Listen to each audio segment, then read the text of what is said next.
Hello and welcome to Billy Ho Sports. Tuned in for another Breeders' Cup podcast, and today we're diving into the Breeders' Cup Filly Mare Sprint. So we're going to be exploring the fastest females in the world and try to get a winner.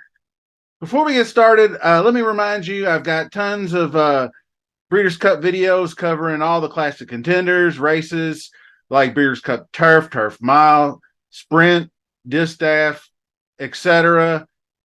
We now have some post position draws, so I'm going to be able to talk betting strategy in this video, which I will do at the end. So be sure to stick around.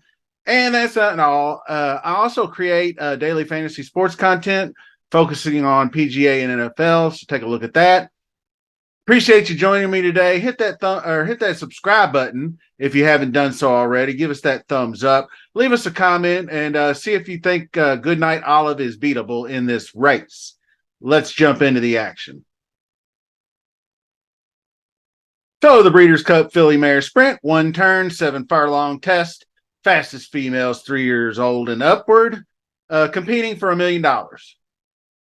It's the richest race for female sprinters in North America, and it often decides who's the champion of the division. Unfortunately, Caramel Swirl was going to be a contender, did not ship to Santa Anita with the rest of Bill Mott's Breeders' Cup contingent, so withdrawn from the race. So we're going to start with number 1, Chad Brown's Goodnight Olive. Irad Ortiz will get the mount, obviously, one of the best of the best. So Goodnight Olive won her second career start by 8.5 lengths at Keeneland in October 22nd of 2021 at the age of 3. So she's come a long way around. So the first test, grade 1, was the Ballerina. She won that on her game that day, served notice to the division, and then she peeled off that 2022 Breeders' Cup Filly Mare Sprint Championship at Keeneland with the epic battle with Echo Zulu and defeated her in that race. So we were going to set up for a big rematch on this race, but unfortunately we know Echo Zulu with her injury and surgery, so we won't see her.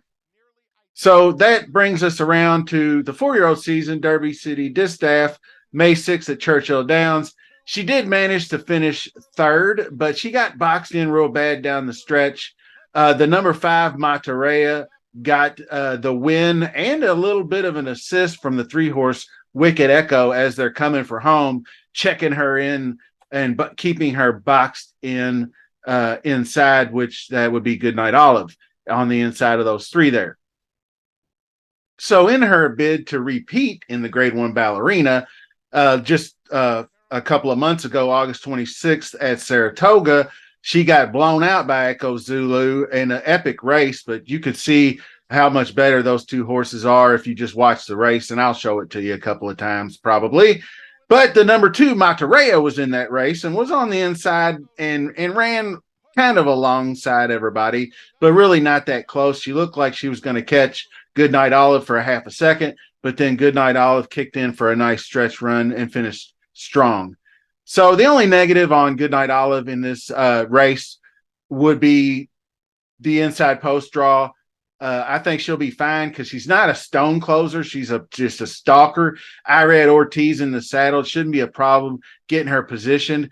I don't think she even needs to stay inside to save any kind of ground or anything. I think Ortiz should just get her out and position her where he wants to, and then he can be up closer to the leaders and make that hit for home without hopefully without a bad trip. Anyway, so the second horse, Mike McCarthy's lightly raced 3-year-old, clearly unhinged, will be ridden by Umberto Rispoli. She showed some speed in the 7 furlong test stakes, but that was the unfortunate Maple Leaf Mel breaking down at the end, and they just kind of crossed the finish line 1-2. So it wasn't to me an officially got credit for a place, but to me it was just that she was 3rd and wasn't going to have a chance to threaten to win anyway.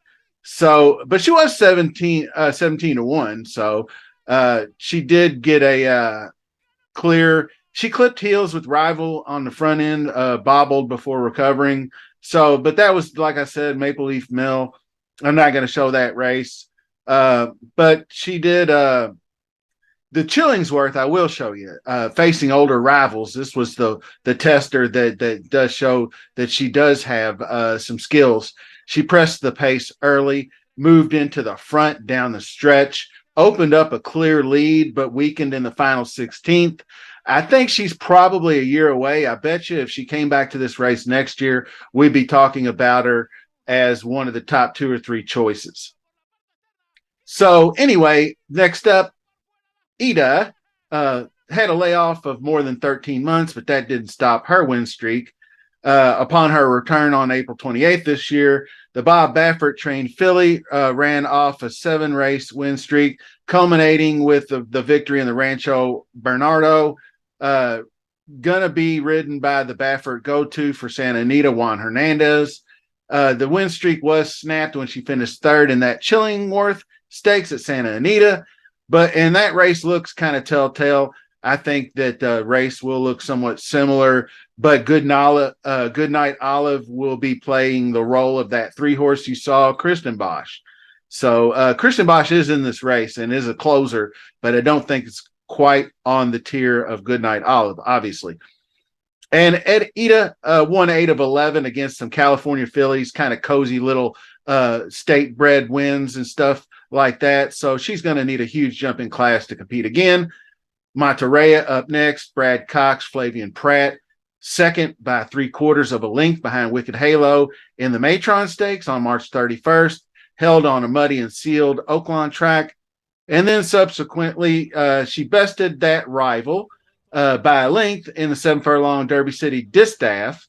That was an excellent race, but getting it done there. Notably, she also defeated the Goodnight Olive, which we just spoke of.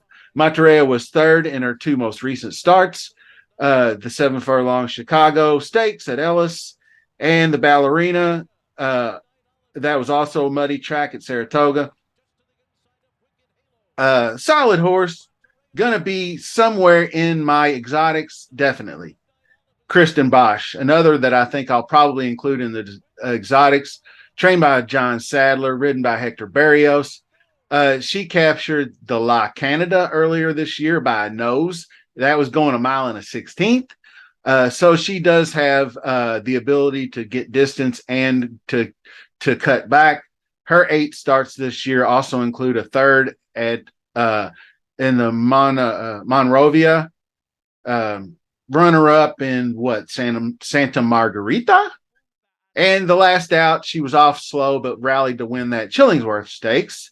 And I think she's going to probably need a bigger pace meltdown, so to speak, and probably also Goodnight Olive to somehow falter to be up there. But I think maybe rounding out a trifecta would be in the cards for Kristen Bosch.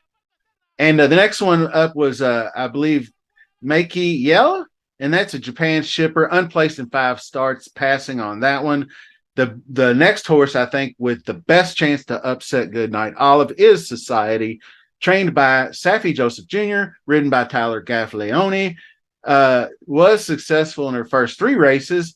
Then she had a rough trip, stumbling out of the gate, bumping horses in the Coaching Club American Oaks, finishing 4th there at Saratoga. But the front-running win at Parks, this goes back all the way to 2022, but I thought it was an interesting race. Her front-running win in that Cotillion that year is the kind of race you probably want to see her running, holding off rivals, probably going to try to wire the field or at least be up in that early pressing 1st and 2nd place lead. So hopefully going to try to control the pace a little more. But 7 furlongs is an ideal distance for this fast front-running filly. Triple-digit equibase speed figures. She's well drawn outside all of her pace rivals. So in my opinion, the best shot to upset GNO. 3 Witches is Saffie Joseph Jr. and Louis Saez earned the berth via a low-rated Grade 3 upset in this Florida Weigh. It was a career best 91 buyer, but that's just a marginal contender at best. long shot. But I do like the last horse, the number 9, You Girl. Is pretty classy 4-year-old, and You Girl is trained by Rodolphe Brissett, going to be ridden by Ricardo Santana. She presses early and often throughout the race and gets into a battle down the stretch in this thoroughbred of America at Keeneland. She's not intimidated by that bigger looking gray on the outside and actually loses the lead briefly. And I love horses that fight back to get that win. I mean, she could have just given away that easily, but fought back and got that W. That's what I like. That kind of race is difficult to repeat, though. That was her last out. And it's like shooting a 62 in the PGA golf. It's hard to come back and do that again. So she's going to need that and then some here. But anyway, to wrap things up, I would play Society at the value price, especially like some kind of money back special type bet. Hopefully we can get maybe 2-1 or somewhere in that range would be nice. Good Night Olive, much the best, but I think is beatable under the right conditions. So I would put Good Night Olive and Society on top, and then maybe move somebody like Matarea with those two for second place, and then fill it out with horses like You Girl, Christian Boss, all of that kind of stuff underneath.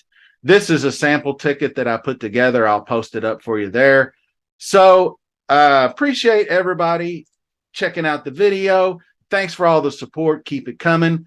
More videos to come. We got a few more days to go. We're going to start looking at past performances and narrow down some bets. So next time, see you soon.